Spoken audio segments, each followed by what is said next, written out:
दुनिया में कई सारी बाइक्स अवेलेबल है, लेकिन जो रॉयल एनफील्ड का जलवा है वो कुछ अलग ही है। ठीक उसी तरह आज जितने भी सारे फोर व्हीलर गाड़ियाँ इंडिया में अवेलेबल है, उनमें महिंद्रा कमांडर जो एक लेजेंडरी गाड़ी है, उसकी एक अलग ही पहचान है। और ये गाड़ी अपने ज़माने की क्यों हुआ करती थी? क्योंकि जब ये गाड़ी इंडिया में अवेलेबल थी, उस वक्त हर किसी का सपना था कि अपने भी फैमिली में एक महिंद्रा कमांडर हो, क्योंकि इस गाड़ी का लुक, इसकी रोड प्रेजेंस एक तरह की बल्कि और काफ़ी मस्कुलर हुआ करती थी। महिंद्रा कमांडर की अगर स्पेसिफिकेशन की बात करें तो एक महिंद्रा का प्रोडक्ट था जिसमें आपको 650 DI नाम से एक नेचुरली एस्पिरेटेड इंजन मिला करता था, जो कि डीजल इंजन था। और अगर पावर की बात करें तो ये इंजन लगभग 50 हॉर्स पावर यानी कि 50 हॉर्स पावर जो पावर है वो प्रोड्यूस करता था। अब आप सोच रहे होंगे कि इतनी बड़ी गाड़ी में सिर्फ 50 हॉर्स पावर ही कैसे? तो मैं आपको बता दूं कि ये गाड़ी 1990 में इंडिया में लॉन्च हुई थी। और वो एक उस ज़माने का वो एक दौर था जब मैक्सिमम इंडियन लोग साइकिल या फिर स्कूटर या फिर बैलगाड़ी से ही चला करते थे, और काफ़ी कम लोग थे जिनके पास अपनी खुद की गाड़ी हुआ करती थी। तो आप खुद सोचिए कि उस ज़माने में एक 50 हॉर्स पावर का इंजन क्या मायने रखेगा।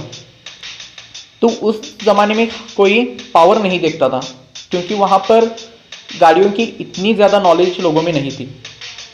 तो ये जो 650 DI नाम का इंजन है, ये लगभग 50 हॉर्स पावर जो पावर है वो प्रोड्यूस करता था, और एक 4 सिलेंडर इनलाइन इंजन था। और अगर इसकी सीसी की बात करें, मतलब ये कितना बड़ा था, तो ये लगभग 2523 सीसी का इंजन था।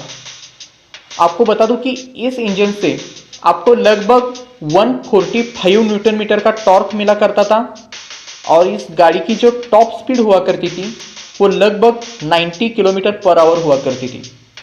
शायद आपको ये टॉप स्पीड काफ़ी कम लगे, और अभी सोचते वक्त सुनते वक्त आपको ये इतनी ज़्यादा ना लगे, पर मैं आपको बात फिर से रिपीट करना चाहता हूँ कि ये गाड़ी 1990 में लॉन्च हुई थी, और उस ज़माने में ज़्यादातर लोग स्कूटर या फिर पैदल ही चला करते थे, और या फिर साइकिल का इस्तेमाल करते थे। हर किसी के पास गाड़ी नहीं हुआ करती थी।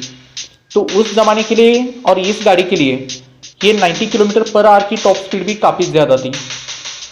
और यही है एक लेजेंडरी गाड़ी और एक इंडिया की किंग, जिसको हम सब कहते हैं महिंद्रा कमांडर। वैसे एक बात बता दूं तो मेरी भी ये गाड़ी बचपन में बहुत ही फेवरेट हुआ करती थी, और अफसोस इस बात का है कि फ़िलहाल ये गाड़ी अवेलेबल नहीं है, क्योंकि 2013 में इसका जो प्रोडक्शन है वो डिसकंटिन्यू हुआ था, क्योंकि नए नॉर्म्स आने लगे थे पोल्यूशन से रिलेटेड से या फिर एनवायरनमेंट से रिलेटेड। काफ़ी ज़्यादा नॉर्म्स आए थे, BS4 BS6 का तो अब ज़माना चल रहा है। तो इस वजह से ये गाड़ी जो है ये 2013 में डिसकंटिन्यू कर दी गई। लेकिन भले ये गाड़ी डिसकंटिन्यू हुई हो, लेकिन आज भी हमारे दिलों में ये गाड़ी राज करती है।